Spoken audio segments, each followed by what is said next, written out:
Before the fall, there was observation. They were not sent to rule, they were sent to watch, to witness humanity. But what is seen, what is observed, can become temptation life. They saw what they were not meant to touch. One spoke what others feared. We cannot return unchanged. But together we descend as one. And they bound themselves, Not by command, an oath not to turn back. an oath to break order. And heaven was crossed, the distance was broken, the line was erased, what was above, and nothing would remain the same. They were not received as strangers, they were seen as God's power. But what appeared as blessing carried something else, and they were told to watch, but they chose to touch. They did not come only with presents, like secrecy with instructions, things humanity was never meant to carry.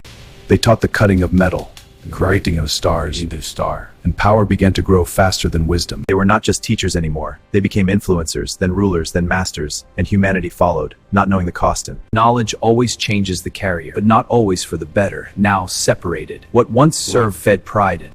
Knowledge is not evil, but timing is sacred. What you carry now will shape is beginning to grow. This was not given by God. This was taken to truth at a time with power without permission, and remain whole in. What was never meant to join, heaven touched earth, not in blessing, and creation felt it. From this union something emerged, not fully of heaven, not fully of earth, something in between, and the balance broke. Their need could not be filled, their hunger had no limit. They consumed what was given, then demanded more, and the earth began to empty. When the earth could no longer provide, they turned not to the sky, and fear became reality.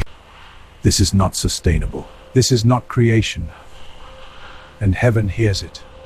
They saw the outcome, but remained still. What was does, and what was created. Balance once held all things together. Now it was broken, not slowly, but completely, and nothing untouched remained. When order is broken, creation begins to collapse. The earth had spoken. Its cries reached beyond the sky and heaven, but with presence. For the first time, they felt what man had always known. Fear, not of loss, but of consequence. What they created could not release, and what was done, the weight became real. Among men, one walked differently, not above, but aligned. He saw clearly, he heard deeply. Those who once descended in pride, now approached in silence. Not to teach, not to rule, but to ask. You walk with the Most High. Carry our worst that we may be forgiven. You were given position, you were given boundary, you were given trust, and you crossed it. Now you seek what you did not give. To speak is not to control the answer. To carry words is not to shape the outcome.